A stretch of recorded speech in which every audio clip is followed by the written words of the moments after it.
Greetings ladies and gentlemen, and welcome to today's Reddit series video from the subreddit HFY called Chrysalis Chapter 12, written by Beaver Fur. I was broken, hurt, half-blind, shaken. It was hard to focus, confused, hard to think. My mind was still experiencing a leftover phantom pain from the unspeakable agony that I'd just been put through.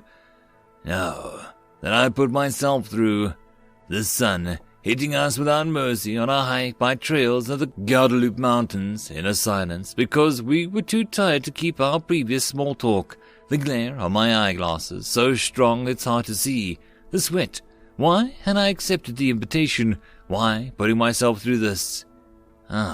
Yes, because of, my body was disfigured, burnt, entire sections missing. My previous ceramic outer covering was completely gone, exposed, and armor layers underneath.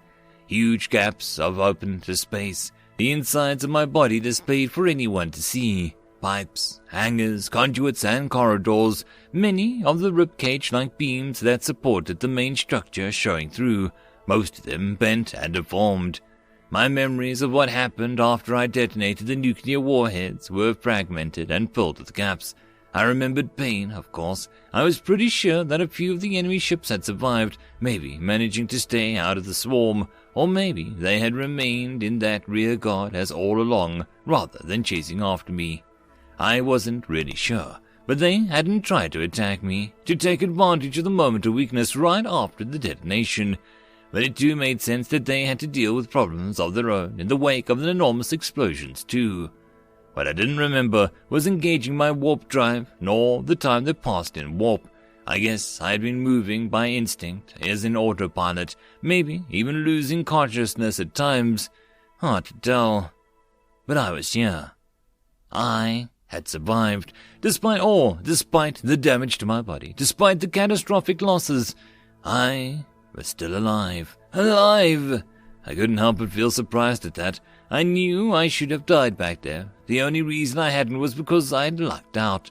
It was a sobering thought. I had been close, too close to oblivion, and had been striking the abyss, most plunging into it, but managing to step back at the last second. It had been too close for comfort. When I thought of my own actions during the battle, my recklessness, my disregard for the damage inflicted to my own body, to my mind, I remembered I had seriously considered the idea of flinging myself into the planet in a kamikaze attack. I was glad I hadn't opted for it, but it revealed something about me that I wish I hadn't met. That some part of me just didn't care about survival, about the future.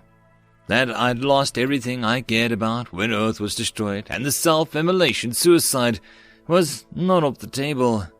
A room full of people, too many for comfort, too noisy, too hard to focus, too hard to concentrate, too many of them talking at the same time, talking to me.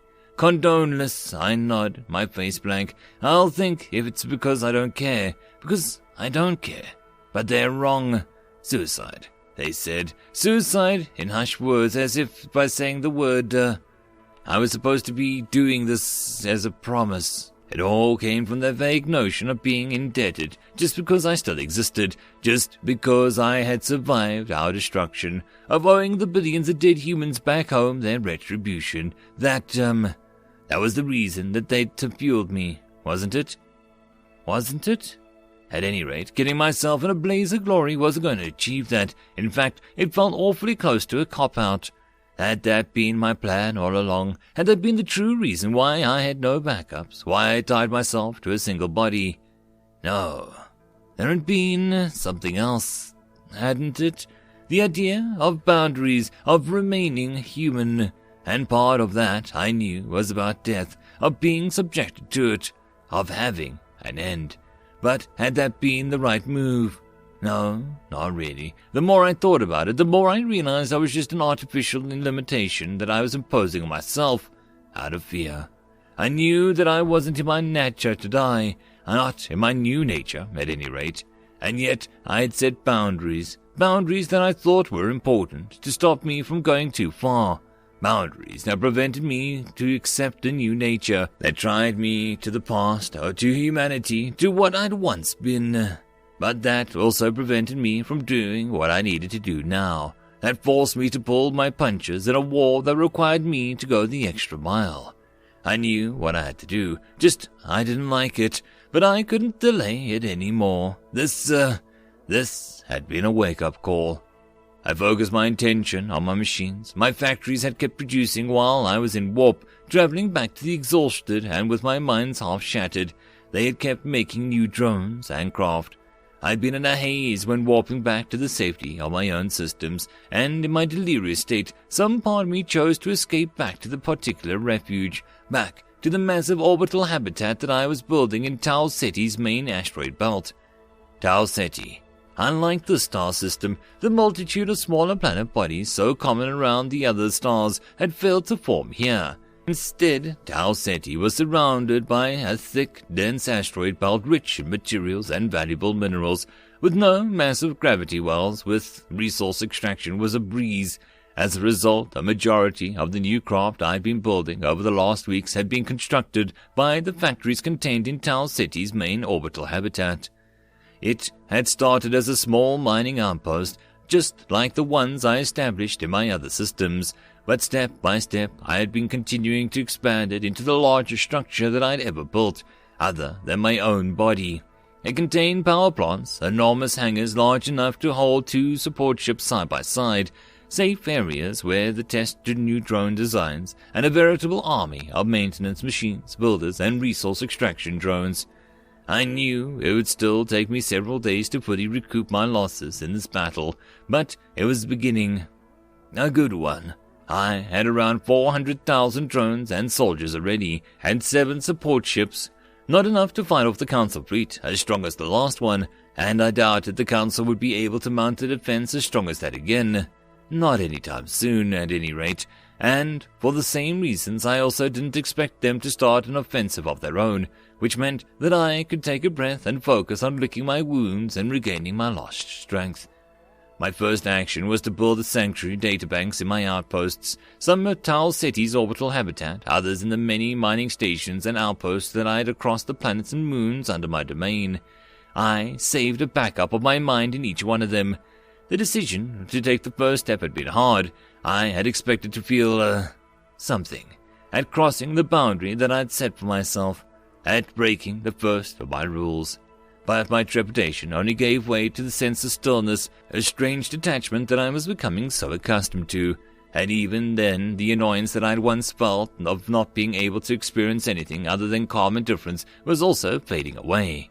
With my immortality now guaranteed, I ordered the construction of new processing units in each of the 7 support ships I had, and the one still in the assembly lines, powerful computer farms, each capable of holding an artificial mind similar to my own.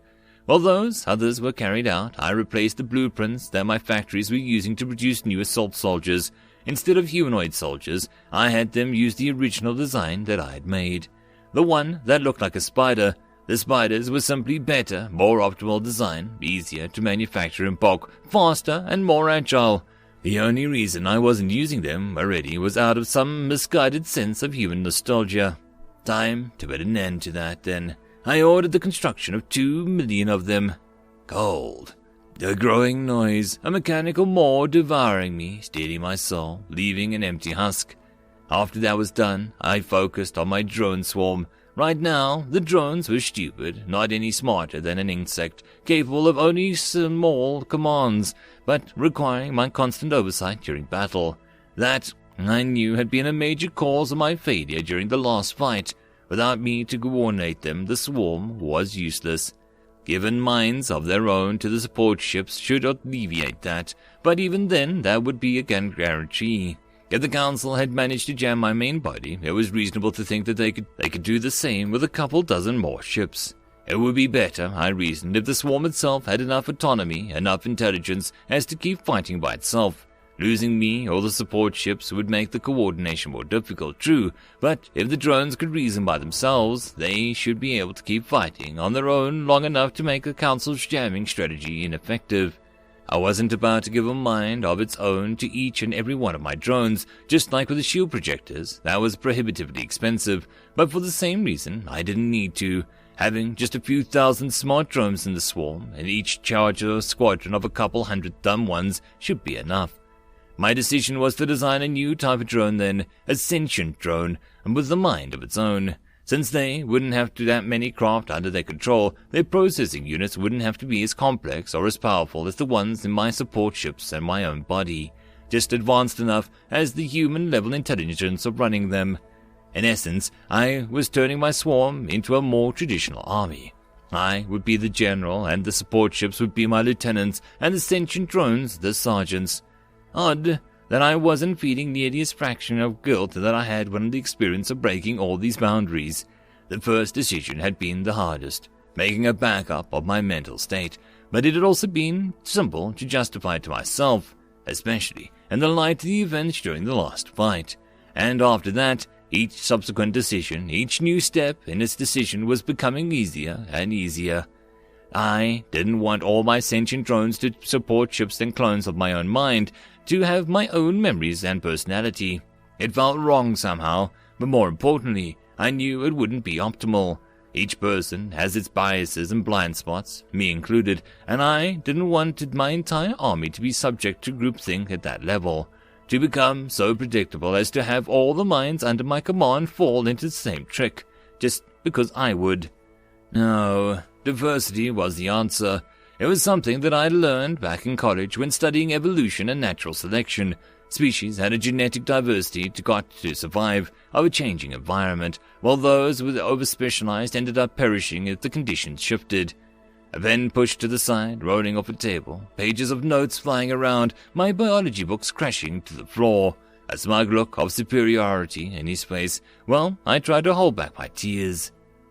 So, diversity of minds it would be, diversity of personalities. Some of my drones would be cautious, others impulsive, some curious, others more indifferent. That, I reasoned, would make my swarm, my army harder to protect and defend against by my enemies. Creating the minds turned out to be easier than I expected. I had an entire database of thousands of unused human brain scans that I had in my original databanks back on Earth. They were incomplete, with enormous missing regions, useless on their own, since there wasn't enough information on any of them to recreate the original personality. But I didn't have to. When combined with my own original brain, I had enough information as to reconstruct what a human mind was supposed to be like. Not a single individual, but an empty template, without memories, but with the general structure and the main patterns of the neural circuits that made the mind human in the first place. So, I created a few thousand of these templates, bare, brand new human minds, lacking any memories of their own, but with enough internal structure and variation that I guessed that they would end up evolving into different personalities, different people. Then I started teaching them. It was a virtual nursery of sorts. I fed them knowledge. I taught them human languages. They started making memories of their own as they evolved and matured. I refined the process, discarding those templates that manifested problems and using the knowledge that I was gathering to better improve the creation of new ones. I taught them the history of Earth, of humanity, and the nature of war. I also let them talk to each other, socialize. I knew that it was important, that without the mental structure socialization enabled, their maturing process wouldn't be healthy. By the third day of accelerated growth, their difference started to become apparent. Some of the virtual minds were more analytical, excelling at grasping mathematical concepts and intuitively understanding the nature of orbital mechanics. Others were more apt in social situations, better at predicting behavior of other sentient minds, subterfuge and scheming a natural environment for them in the battlefield. I noticed with some surprise that the minds had created digital language of their own to talk with each other. It was a mix of English and the same system of direct thought transmission that I was using to feed them information. Half-spoken, half-telepathic dialect, combining both words and ideas sent in short electronic bursts. By the end of a week I decided my minds were probably mature enough, and I already had built hundreds of drones with suitable computer brains that they could use for their bodies. So I chose one digital mind at random and transferred it into one of the machines, a craft that was alone in a large hangar except for my sensors that I was observing this experiment with. At first, the drone simply floated in place, making me wonder if there had been some sort of error during the personality transmission process. but then it started moving, engaging thrusters with cautious, tentative bursts. 1 minute later, the drone was flying in wide circles at top speed, skirting the hangar walls while broadcasting messages of amusement. I ordered it to stop and, reluctantly, it slowed down and returned to the center of the room. I opened the hangar side door and entered one of my own dumb drones into the room, setting it to move around. Then I ordered the sentient mind to open up fire and destroy it. But instead of following my command, it did something that I wasn't expecting. I sent a reply of its own to the Pitkin language that minds used when in their virtual nursery. "Refusal, I preference playing."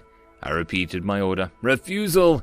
I repeated my order, this time reminding the artificial mind that I could easily send it back to the nursery and choose another one of its replacements. A few seconds passed and the drone opened fire up and destroyed the target. "Resent, are you contentness?" The sentient machine turned, facing away from my senses. I didn't really need to reply. The initial refusal to obey my commands had been worrying, so I decided to repeat the experiments. I entered yet another dumb drone through the same side door, ordering the young mind to shoot it down. "Refusal! I did request already." I repeated my order, and my tone flat and commanding. The sentient drone started moving as if it was to intercept a moving part, but then turned 90 degrees on its axis and accelerated hard, dashing through the still open side door out of the room.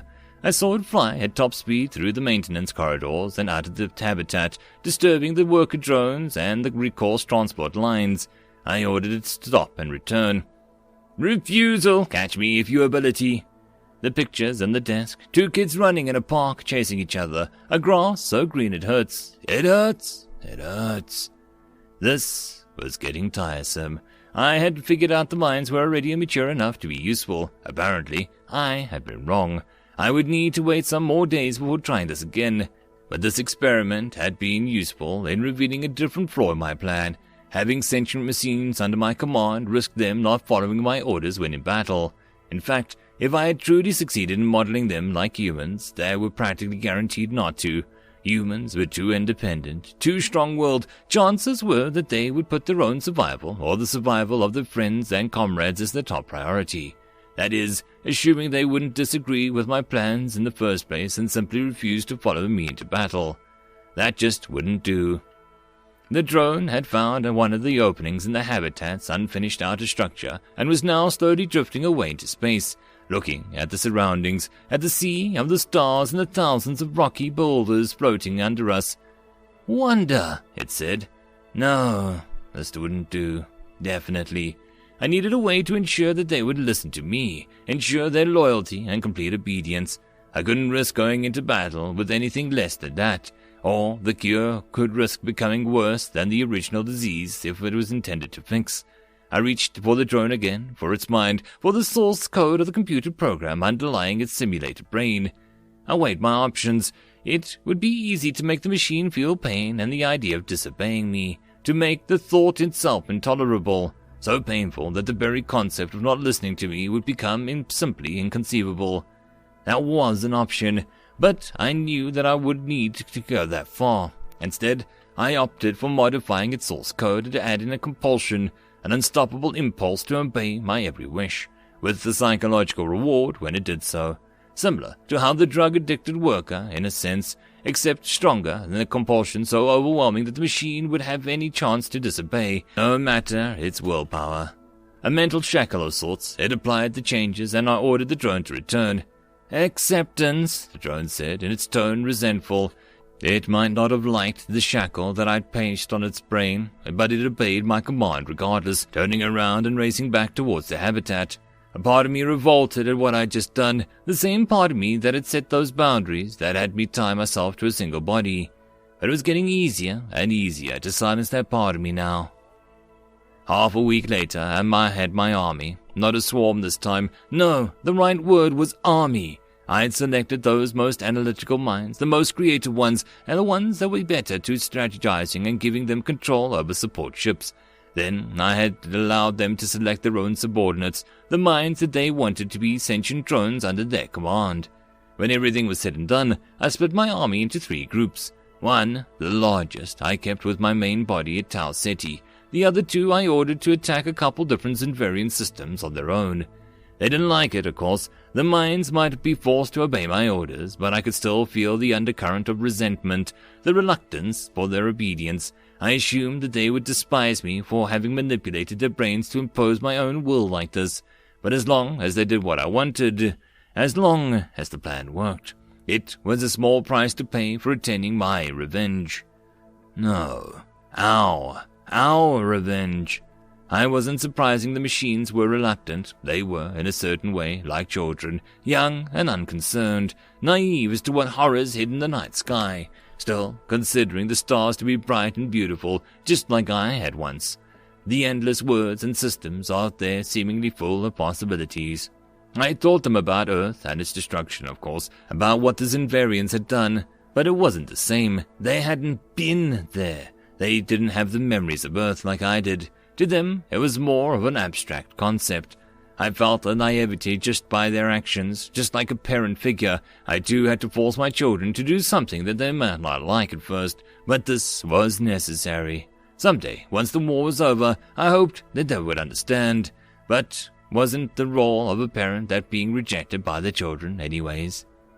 Knocking on my friend's door late at night, his mother opening, sleep and surprise visible on her face, my friend and me crying, begging for her to put the phone down, not to call the foster parents, reading the woman's face like an open book. Indecision, concern, the guilt that she punches in the numbers anyway. The system I had chosen for the 2 autonomous fleets to attack weren't major targets. No inhabited planets, no major commerce choke points or strategic objectives. No. Just a simple resource-gathering outposts, research facilities, and colonies still in the vestigial stages.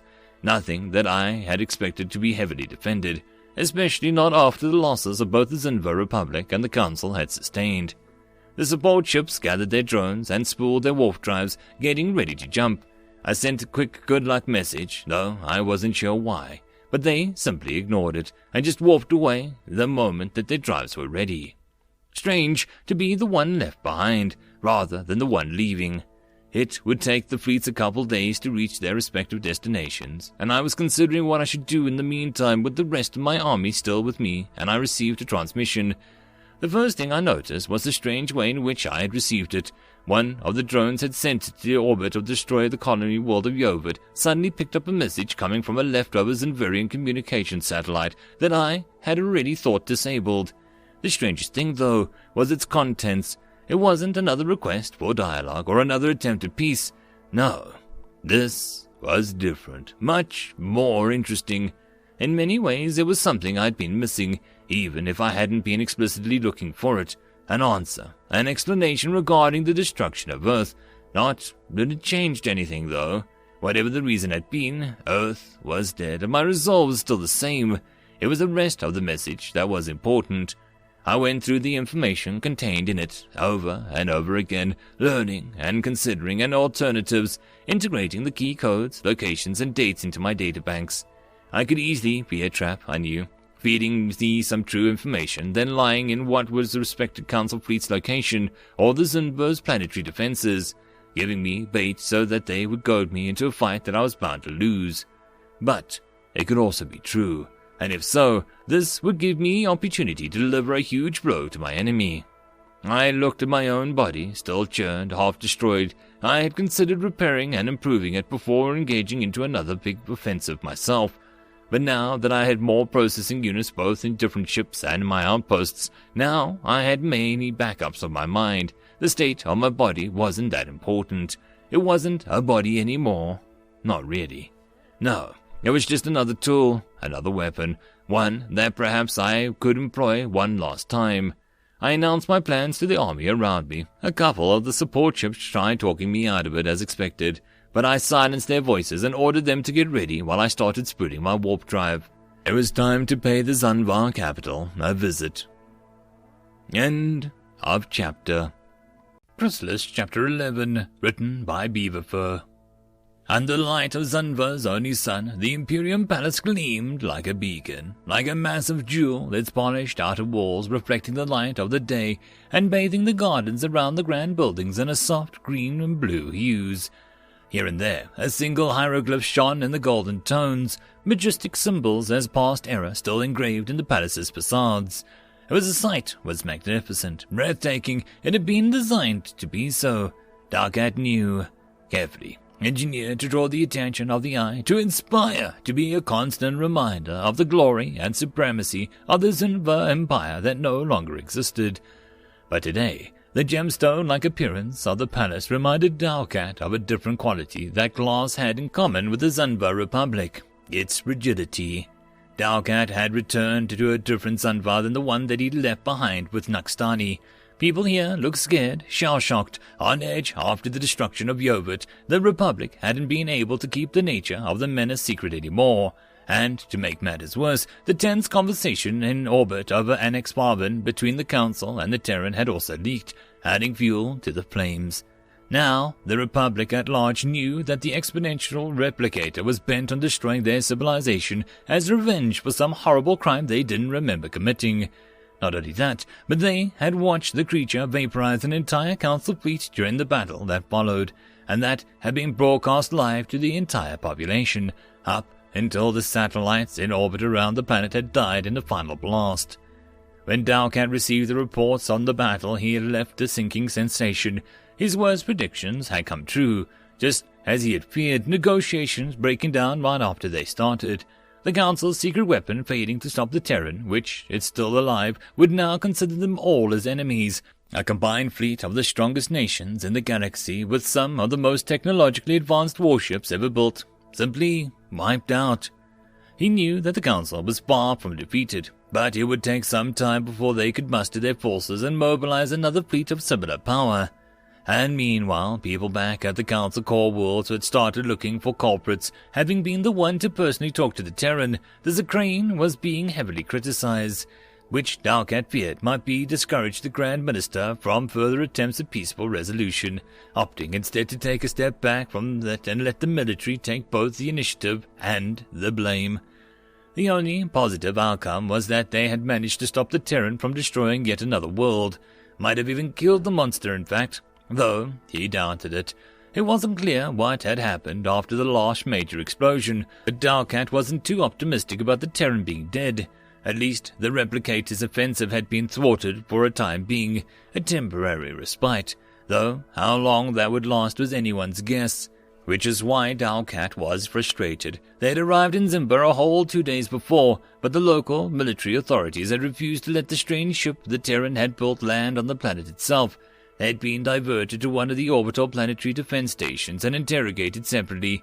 More than once, at least they had received medical treatment for their serious injuries, but the lost hours frustrated him, when every passing minute might mean one more lost opportunity to gather information on the Terran's origins and put it to good use. The excessive paranoia was just another example, Darkat thought, as he walked across the gardens, of how scared and horrified the Zinvarians were. They were closing ranks around the old tribal lines, a population divided and on the verge of panic. Dangerous combination, Darkat knew. Panic had the potential of turning a sapient species into mere animals, reacting with equal unpredictability, lashing out even with those trying to help.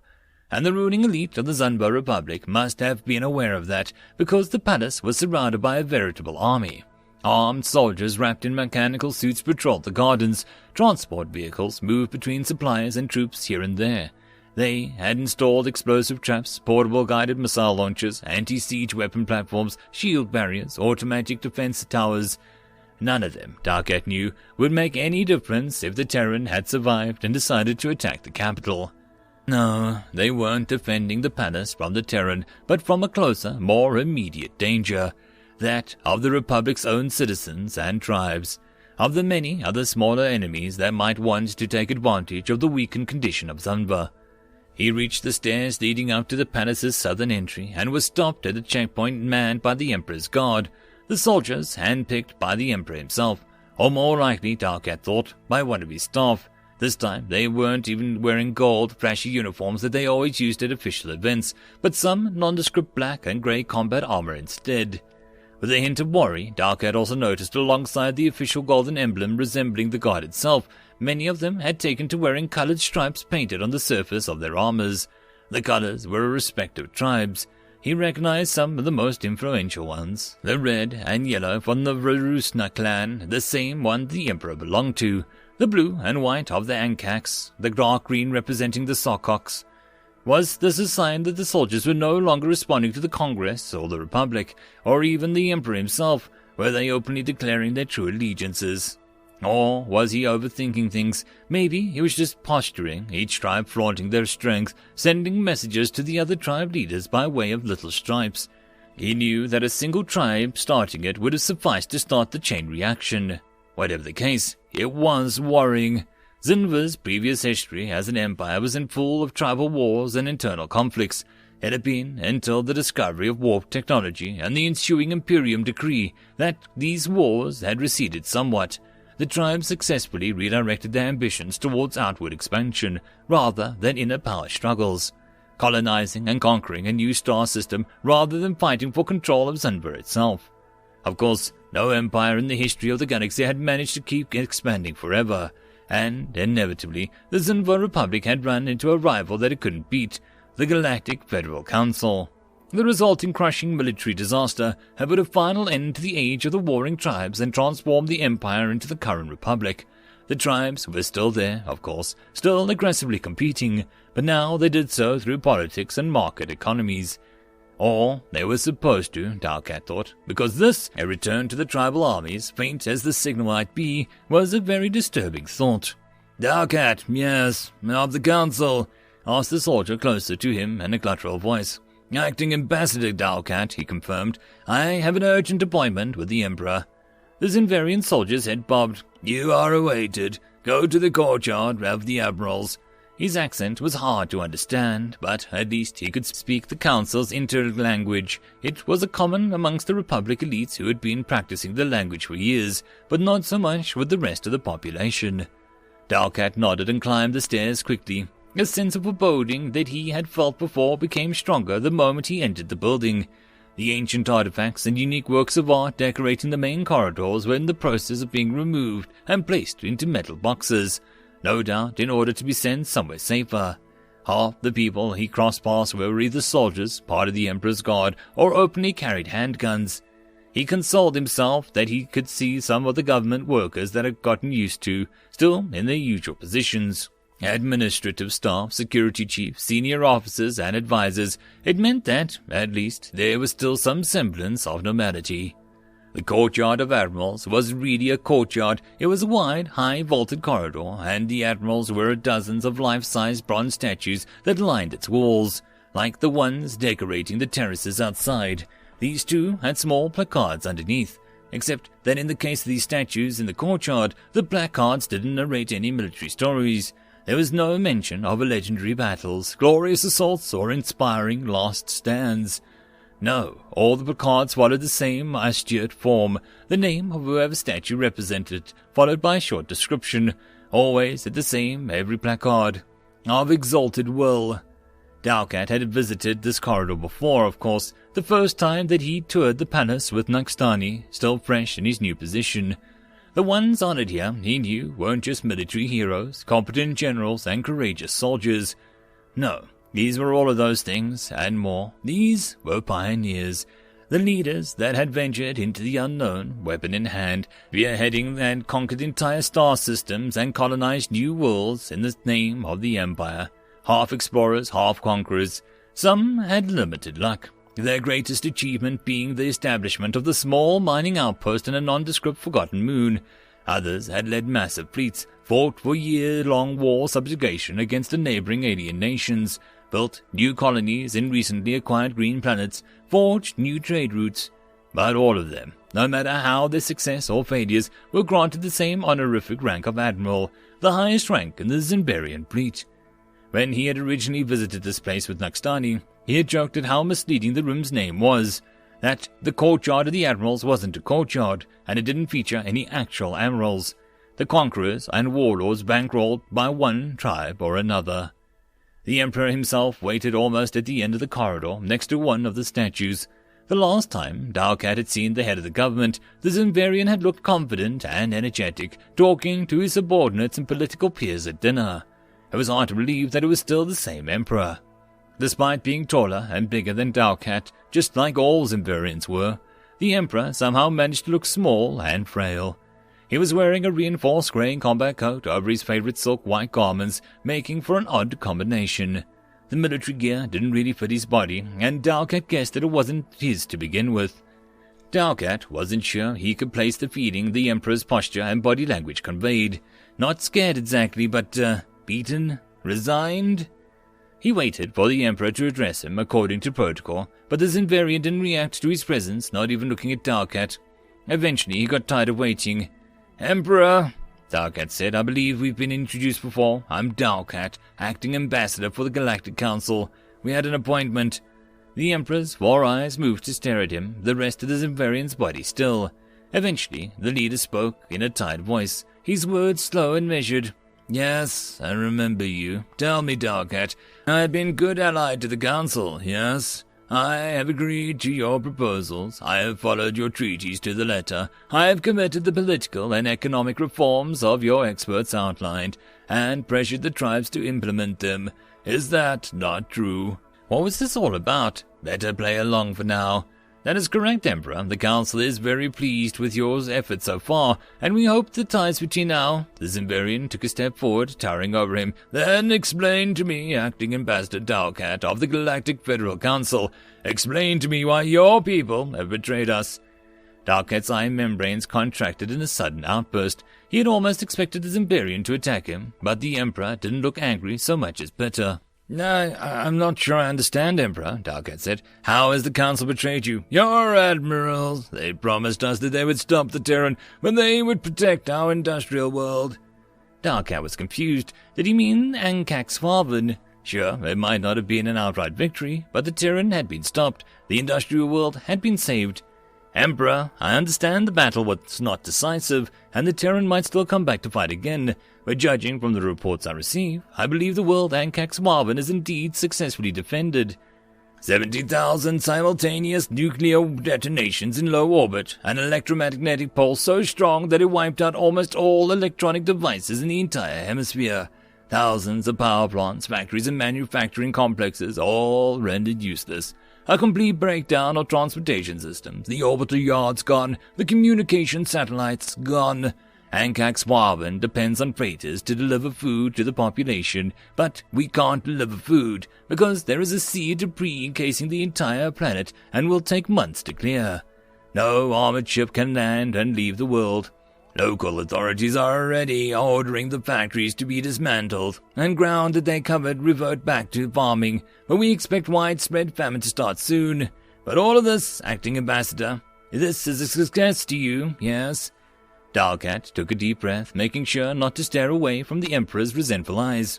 "Yes, it is," Dalcat said, his voice firm. "And bad as things are, it's still better than the alternative, Emperor. It's still better than what happened to Yovit. The slow death is preferable to a quick one, yes?" Dalcat closed his eyes, trying to avoid shouting in frustration back at the Zinvarian.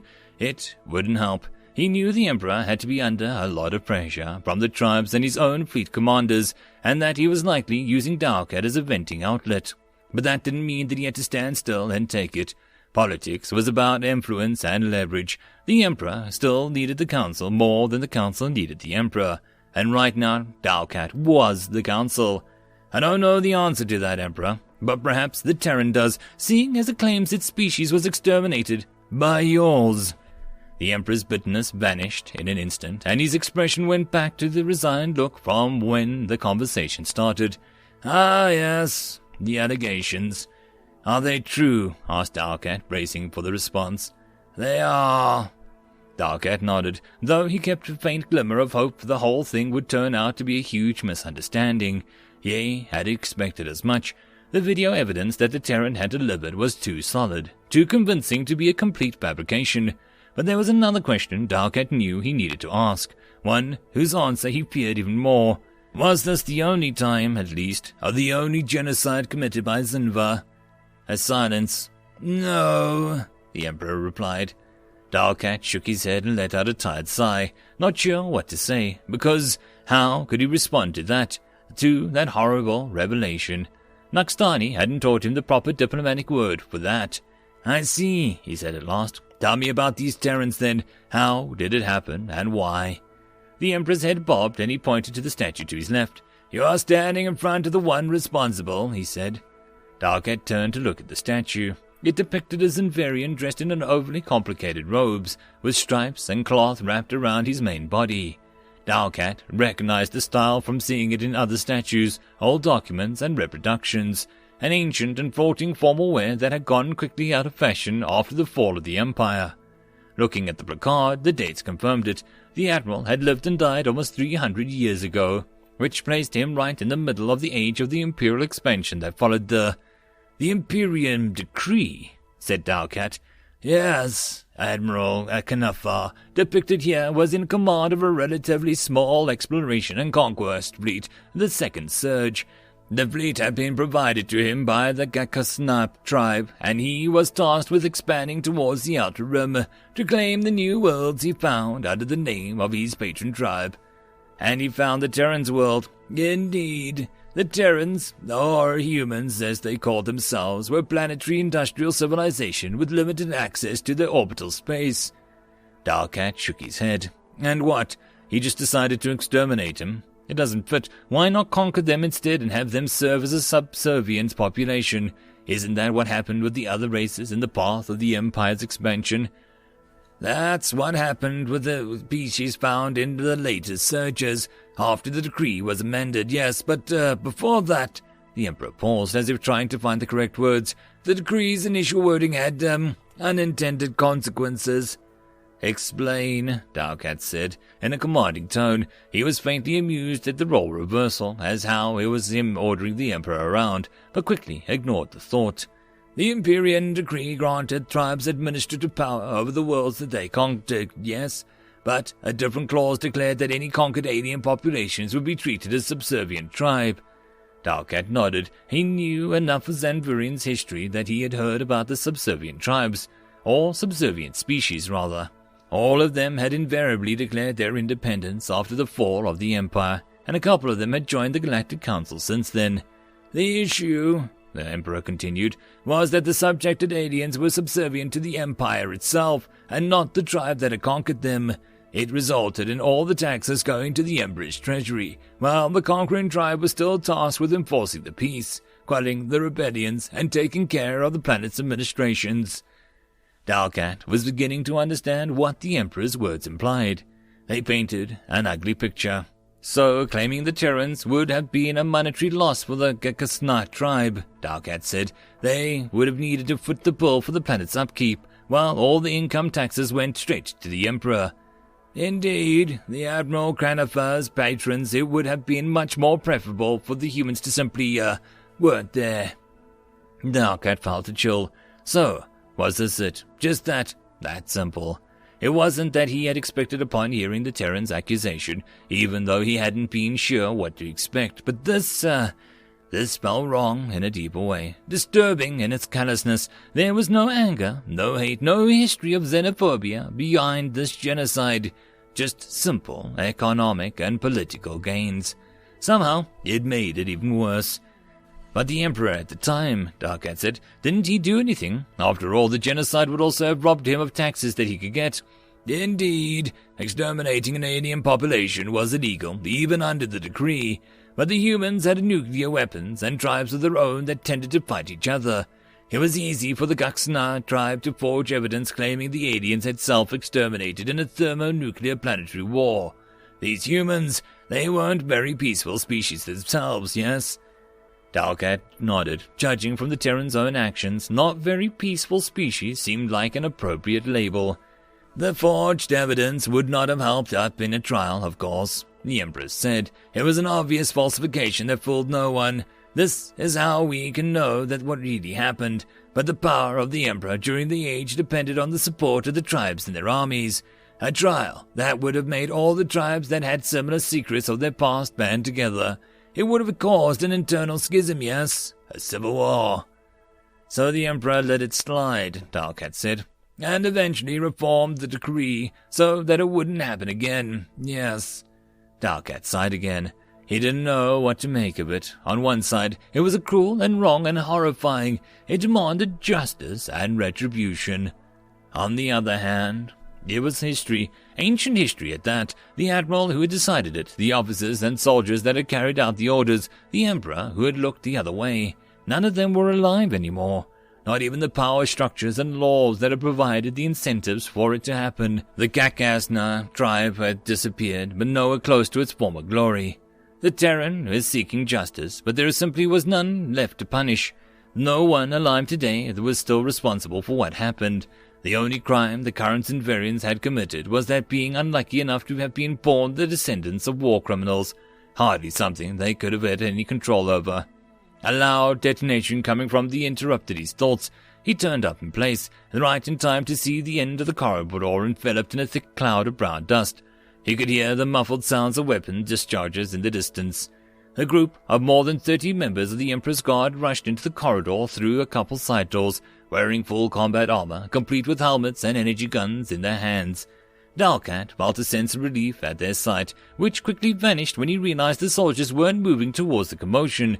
Instead, they surrounded the position where he and the Emperor stood, and raised their weapons towards both of them. As the squad approached, Dalkat noticed one more thing that made his last hopes of this was all some misunderstanding vanish.